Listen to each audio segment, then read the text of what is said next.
அண்ணாவை என்ன செய்தால் தேவனை கேட்டேன், அதை பெற்றுக்கொண்டேன், எனக்கு சாம்பல் என்று சொல்லி அங்கே அவர் அந்த அழகை காண்பிக்க முடியாத அவர் என்ன செய்தார், தேவன் நன்றி செலுத்தினார். தொடர்ந்து வாசிங்க, அதுக்கு அடுத்தது வாசிங்க. 21 வாசிங்க. 21 வாசிங்க.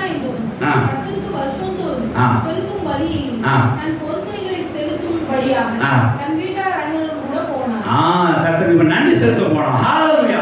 கர்த்தருக்கு கேட்டேன், அதை பெற்றுக்கொண்டேன், அவருக்கு நன்றி செலுத்த போகிறேன் என்று சொல்லி அந்த குடும்பம் கிளம்புனதை பார்க்கிறோம். தேவனுடைய சோத்திரம் உள்ளதாக எப்பவுமே தேவனத்தோட காரியத்தை கேட்டு பெற்றுக்கொண்டீங்கன்னா தயவுசெய்து நன்றி சொல்ல, அந்த ஈவுகளுக்கு நன்றி சொல்லுறாங்க, மறந்துடாதீங்க. அப்படி நன்றி சொல்றது என்ன அப்படின்னா, ஒரு ஸ்பிரிச்சுவல் பியூட்டி, ஒரு ஆவிக்குரிய அழகு உங்கள்கிட்ட இருக்குன்னு சொல்லி அர்த்தம்.